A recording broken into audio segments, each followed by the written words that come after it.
seeing the screen,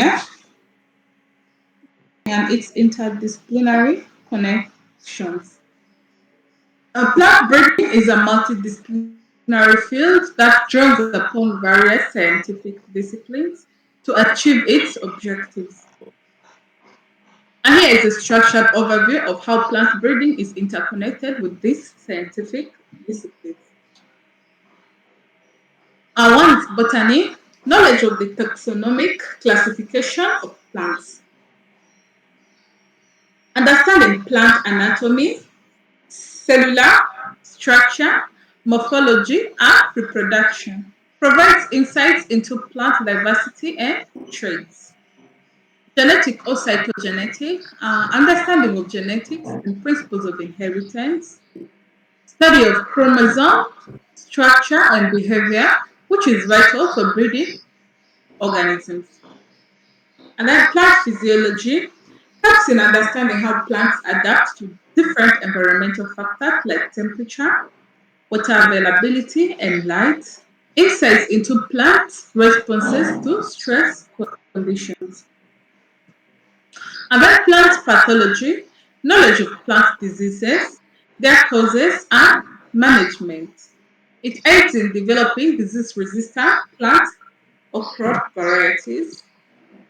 And entomology is the study of insects and their impacts on crops.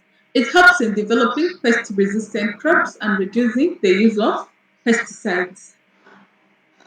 Plant biochemistry, understanding the biochemical composition of plants, including nutritional aspects, aids in developing crops with improved nutritional value, statistics, statistical methods for data analysis and interpretation in breeding programs, and it also helps in making informed decisions during breeding and selection.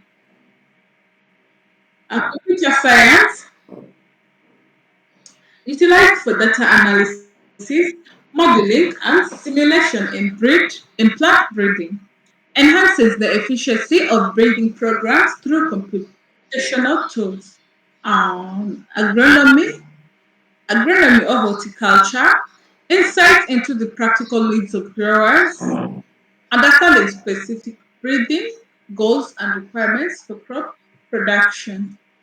Accomplishment of plant breeding, the success of plant breeding, which involves developing improved cultivars with desirable traits, depends on several factors.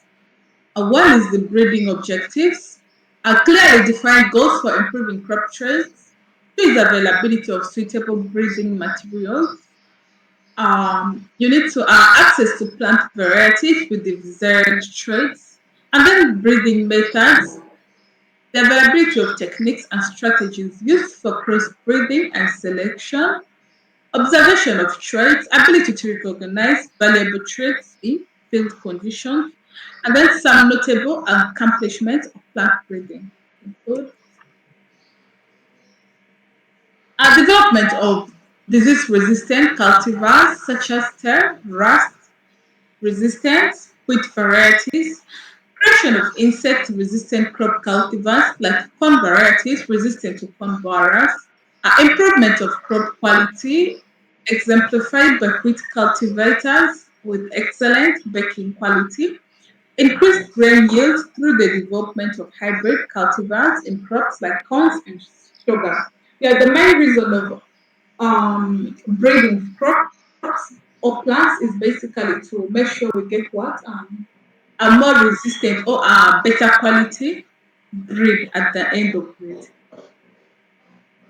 And then accomplishment of plant breeding, modification of plant morphology and architecture to suit modern agricultural practices such as development of dwarf wheat and sorghum cultivars, enhancement of crop adaptation to various environmental conditions, including early maturation, cold tolerance, and drought resistance. And domestication of present-day cultivated plants. Domestication is the process of selectively breeding wild plant species under controlled conditions to develop cultivated crops. This process has led to significant changes in plant characteristics. Some common changes during domestication include one, reduction or elimination of seed shattering in pods, removal of seed dormancy in various groups, and then reduction in the level of toxins or undesirable substances, which is the glucose, phenolate, and aluminum. Yeah, as they said earlier, domestication is the process of selectively breeding wild plants, species under controlled conditions to develop cultivated crops. Yeah, you breed these wild crops, those ones that are just growing in the forest, like in general the wild crops, you domesticate them. Maybe you breed them with the sorghum, let's say with sorghum, you breed them with their home what? Home crops to get out situations, just like the way that white crop was withstanding all the harsh situations in the field. And then domestication of present-day cultivated plants it also involves alterations in plant height, shortening of the plant life cycle, increase in grain or fruit size and economic yield, occurrence of polyplydos such as an exaploid wheat. Here are like a plant cell having more than two complete and then things in crop plants. The mode of reproduction in crop plants influences genetic variability. Breeding methods and selection procedures. There are two main modes of reproduction in crop plants. One is the sexual reproduction, uh, self-pollination. Pollination and fertilization occur within individual flowers from the same plant. Examples include Cleistogamy, synchorous production of male and female gametes. In self-pollination, the same plant produces both the male and the female gametes. So pollination occurs within. And then cross-pollination, under cross-pollination and fertilization, flowers from different plants, mechanism like monoidsy, asynchronous maturation, and self-incompatibility promote cross-pollination. In cross-pollination, let's say let's say the male eggs this time around will be given by a different plant instead of the same plant. One plant only produces one reproductive organ. If it's for male, it's for male, it's for female, it's for female, like that. And then there's sexual reproduction. Reproduction occurs without the involvement of seeds, such as through vegetative, propagative methods. Yeah, under the sexual reproduction, here you don't use seeds, but uh, it involves the use of vegetative propagation methods. Then sterility in reproductive systems. In the realm of plant breeding, sterility is another facet of the variation in reproductive system. It occurs relatively infrequently in most plant species and comes in two primary terms. One is the cytoplasmic male sterility. Of course, this sterility we know very well is when the plants can't reproduce or can't bring new young ones. And then the types of this sterility, one we say is the cytoplasmic male sterility. This form of sterility has made significant contributions to crop improvement. CMS involves sterility that is controlled by the cytoplasmic organelles, particularly in the mitochondria. And then we have the genetic male sterility. Unlike CMS, genetic male sterility has limited practical applications. And then in modern biotechnology as a tool for crop improvement.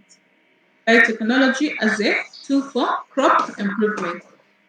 This biotechnology is the use of biology, first of all, to develop new products, methods, and organisms intended to improve human health and society. So, biotechnology as a tool for crop improvement. Modern biotechnology leverages our enhanced understanding of gene structure and function at the cellular and molecular level. Key techniques associated with biotechnology in plant breeding include one, transformation.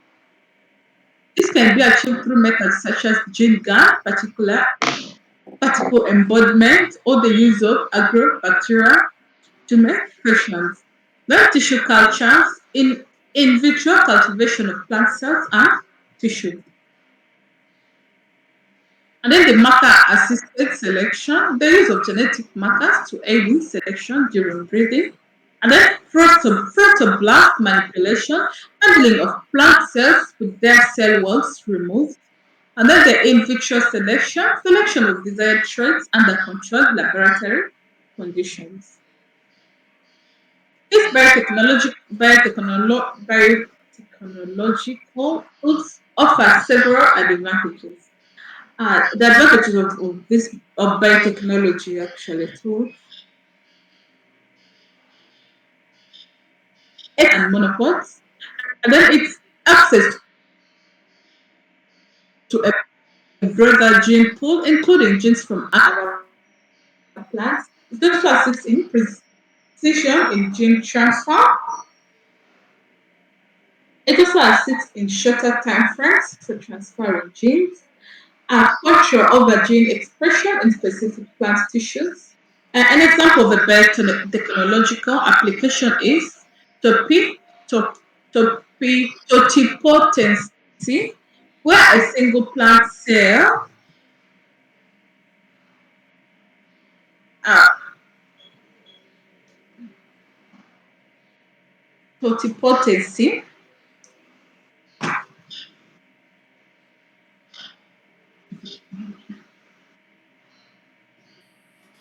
okay, let's get back to that. And then seed production, maintaining the genetic identity of a cultivar after its release is crucial in plant breeding. This is accomplished through a well-defined seed production and distribution system. The system allows for systemic increase and rapid distribution of new improved cultivars once they are released and throughout their commercial use. The final product of this production process is certified seed. The levels of seed production are as follows. One is breeding seed, seed or vegetatively propagated material produced by the breeder or their institution. This seed is true to the cultivar type and serve as the basis for subsequent levels.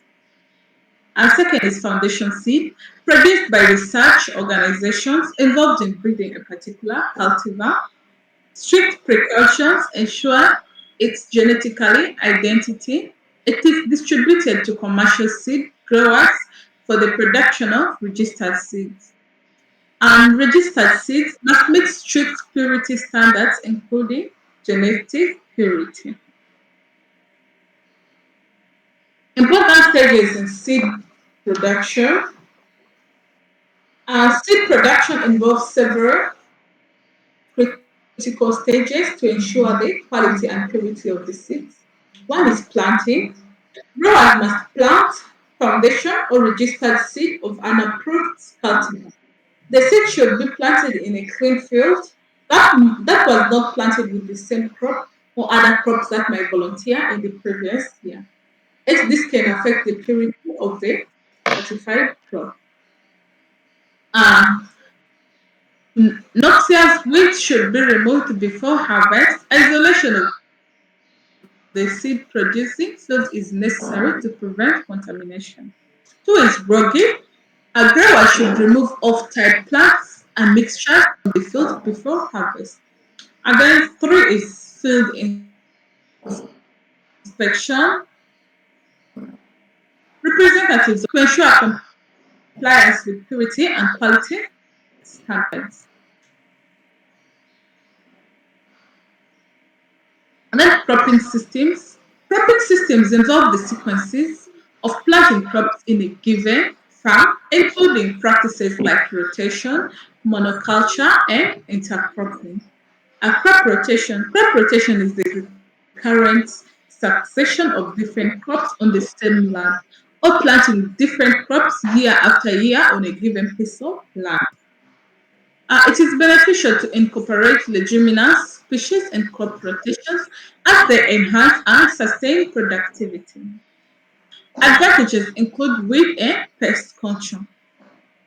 Organic matter addition, improved soil fertility through nitrogen fixation, efficient labor utilization, efficient land use, increased yields, and improved crop quality. Monoculture. Monoculture involves growing the same crop on the same piece of land year after year. Advantages include ease of mechanization and large scale. Disadvantages include the buildup of pests and diseases and a high risk of crop failure.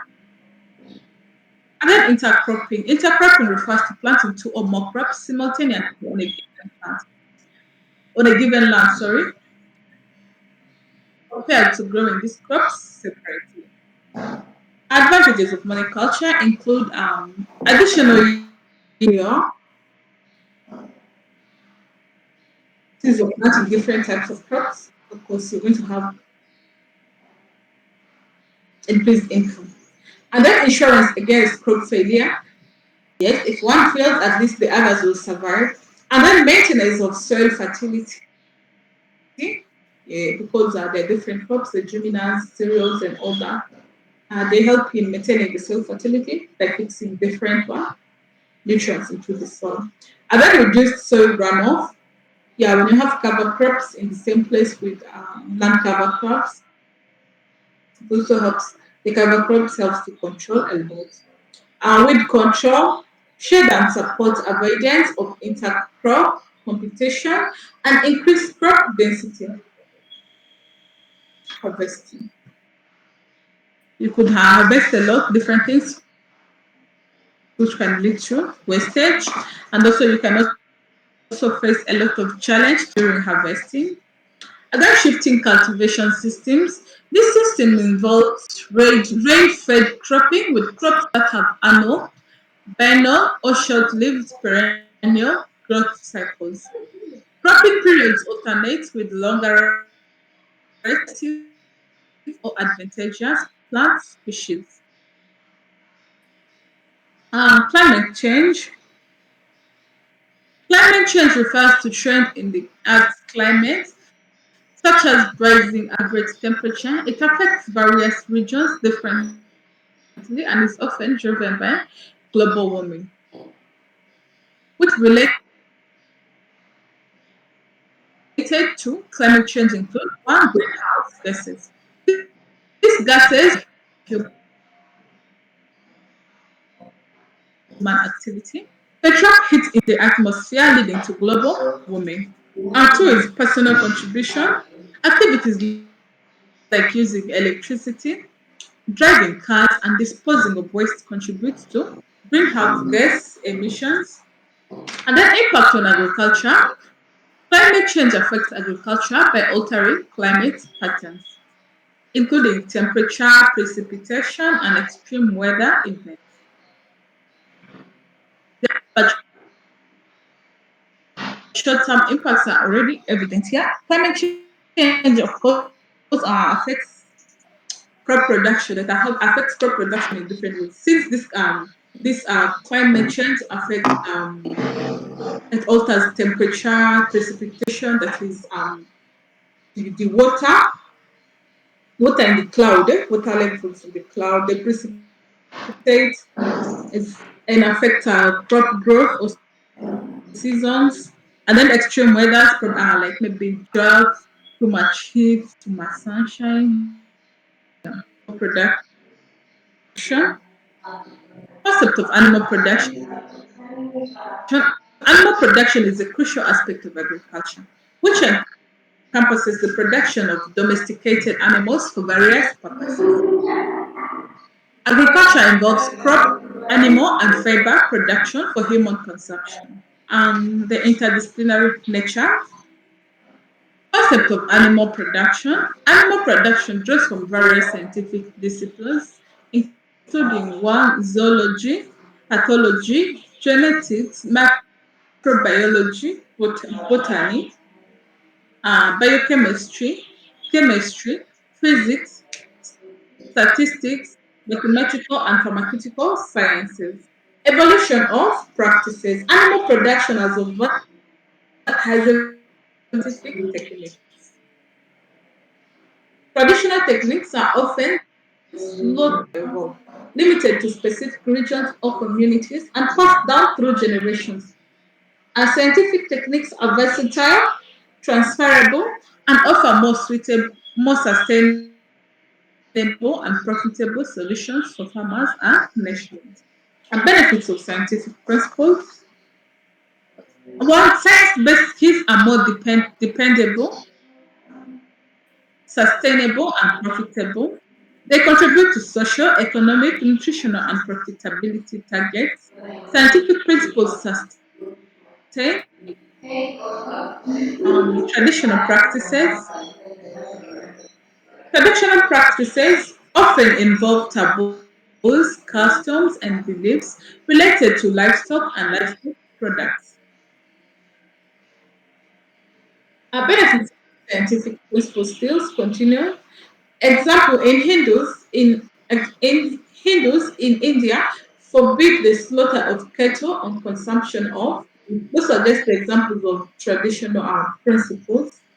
In Nigeria, social status is tied to the number of cattle owned, not their productivity. That's not in Nigeria alone. We have that as well in South Sudan.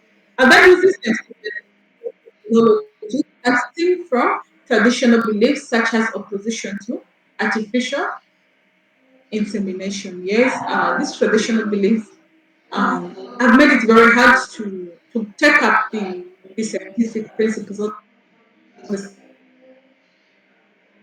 scientific artificial insemination in locally. Yeah. And then traditional knowledge. Traditional skills have supported animal production and healthcare, especially in remote areas. Herbs and tree barks are used for disease treatment and reproductive tissues, sorry. And indigenous knowledge is a subject of research, but limitations include quantification of active ingredients and slow discovery. And scientific advancements, principles anatomy and physiology studies inform feed and nutrient requirements. Diets are formulated based on animal species and production goals. Yeah, these scientific advancements and or scientific technology will help tailor diets. These days are diets for these animals requirements of the animal. So it has simplified the feeding or the nutrition of animals. And genetic studies and artificial insemination. Genetic studies enable predictable breeding outcomes. Yes, when you know a particular gene that you want in an animal, it can make it easy for you to easily get out that trait you need, or get out that animal with that specific trait or that specific gene you need. Artificial insemination relies on scientific knowledge of reproductive physiology. It allows for efficient genetic material transfer, even over long distance. And then biotechnology applications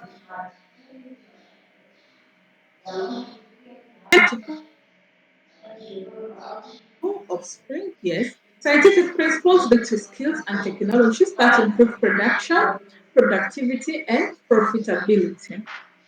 And then brief history of animal production. Animal production began around 10,000 years ago with the domestication of wild animals. Man approach shifted to killing animals to proper care, domestication of animals within human environments. Evolution immediate needs. Later, attention shifted to the potential of farm animals, its sources of food, fiber, and income. Identification and selection of outstanding characteristics marked the beginning of improvement efforts. Advances in Western countries. Western nations made significant advances, including proper housing, feeding and breathing methods, and processing. These improvements surpass development levels in sub-Saharan Africa, where traditional methods still prevail. Areas of animal production plays a vital role in the economy, providing animal protein, provides employment, provides raw materials, and foreign exchange earnings. It has also socio-cultural significance in various communities. Yes, animals is a sign of wealth, you gain respect, and all that. And then importance of animal protein. Animal production is essential for animal protein intake to be filled. Um, and then employment and livelihood. Animal production generates employment opportunities for herdsmen, butchers, specialists, feed manufacturers, drug suppliers, marketeers, and traders. It offers full employment alternatives during dry seasons when other agricultural activities are limited. Yeah.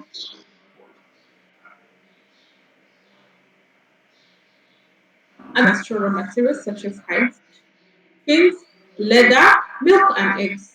These materials contribute to various industries and economies. Examples include Morocco leather from Red Sokoto, a foreign exchange, next is foreign exchange earnings. Exporting industrial raw materials of animal origin leads to significant foreign exchange earnings.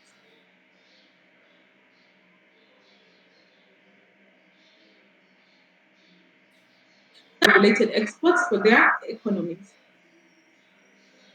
Other challenges in livestock production in South Sudan. Natural grazing resources have very nutritive values, decreasing after the rainy season. Poor feed quality, persistent, longer than abundant forage, restoration, and conflict. All this affect the nutrition and feeding supplies of animals. And next is inadequate breeding program.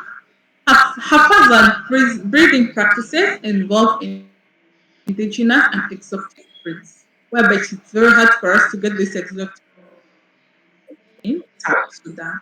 And then local cattle breeds lack categorization and exhibit low productivity. For us here, we don't categorize our cows. They're all cows. We don't feed them based on what they give us. Like maybe let's say the dairy cows. No, no, no, no. The skin or hide cows and hide cows. We don't categorize them. Okay, making it hard. And then making it hard, of course, to select the right genes during breeding. And then long calving intervals hinder breeding improvements. Yes, breastfeed. Yeah, and then no national breeding policy. We don't have policies that guide our breeding systems in South Sudan. So breeder pests, that's CBB or trypanosome, diseases, diseases linked controlling disease is challenging, especially with vector pests. And next is land ownership and usage. Land tenure issues and disputes hinder livestock development. Communities and individuals often claim land ownership. Yeah, we know that is a very big challenge in South Sudan. Even in the cities and even in the villages, there is still that fight over land, yeah, land ownership and usage. So it affects a lot. It affects our livestock production industry. And then low investment potential. Livestock investment have the long gestation period and less attractive to financial institution all that probably tend to also hold back basically because of uncertainties like in most of these cattle rearing areas in South Sudan generally, there is so much insecurity. This give you what? Financial help. Other challenges in securing loans and financial support. Yes, institutional problems, lack of institutions in place, supporting livestock production, difficulty in program implementation and outreach. And then next is strategies for advancing animal production, changing value and attitude of livestock productions. Anytime they can change from producing actually animals to a different business, and then focus on productivity and socioeconomic benefits, shift from static and then careful selection of breeding stocks based on breed and individual records aims for improved genetic and performance. The first challenges in carefully selecting the breeds we need for breeding, and then national breeding programs involve heterozygous offspring for various purposes. Yeah, the national breeding programs, the more we need both the local and exotic breeds, but we don't have the, we might have that they are very costly, the exotic breeds, the South Asia, Asia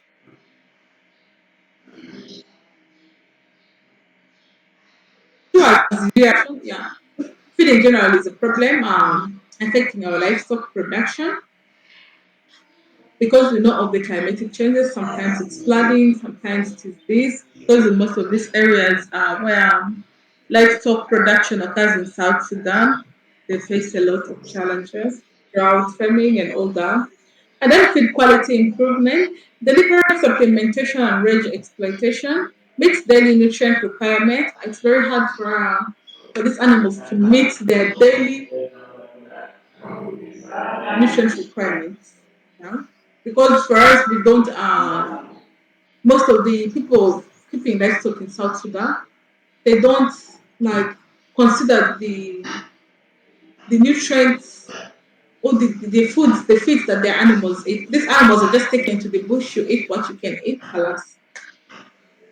So next is biological abilities of stock, maximizes benefits from available foodstuffs, focus on productivity enhancement. A responsive animal health system, quick intervention and disease management ensures animal health and well-being. Yeah, we don't have health systems, proper or strong health system to treat the animals in case of any disease outbreak. And then it also affects the livestock production. Understanding tropical environments, transition to understanding the tropical environment, influences of animal production. And then the tropical environment. The tropical region is located between the tropics of Cancer and Capricorn. Next is microclimates. We have microclimates that exist within the tropical region, created by latitude, altitude, soil, vegetation, ocean currents, wind, rainfall, and land water distribution. Yeah, these microclimates are like where there are some specific areas, a small place, maybe let's say with good climate, yeah, a small place with good climate, and you cannot practice large livestock or production on a very small piece of land. Yeah? So that is a very big challenge in South Sudan as well. And that influence on climate on animals. Yes, we know the climate in South Sudan is not favorable, but it keeps differentiating. Sometimes you might have more drier seasons, you might have more wet seasons, and all that. So this affects what? Livestock production. And that temperature regulation, animals are warm blooded and maintain body temperature. A comfort zone defined as the optimal rectal temperature, feed water intake, productivity, and more. Yeah, temperature regulation affects also livestock production. In extreme temperatures, very cold temperatures, it's not good. They're warm-blooded animals. So, and all that, it becomes very hard for this livestock to survive. And then grazing activity. Effects of high air temperature on cattle grazing behavior. Herding strategy to cope with heat. Effects on broilers, birds, and impact on growth. Lambing percentage, lamb health.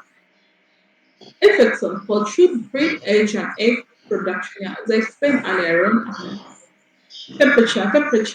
These are warm animals, yeah, and then they'll need to regulate their temperatures. So having extremely high temperatures is not favorable. Extremely low temperatures is not favorable. And that is the climate we are facing in South Sudan. It affects our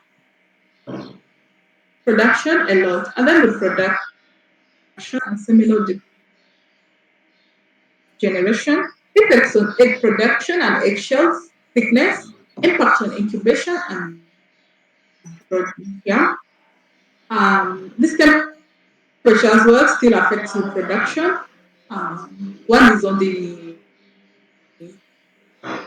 bull fertility. Of course, we know very well that whole process of reproduction or the reproductive system of animals, may of humans, animals, or whatever. It's affected by extreme temperatures. Yeah. So too much heat also affects what? Reproduction. So it can damage the what? The sperm cells. Thank you so much. That's all about our second session today.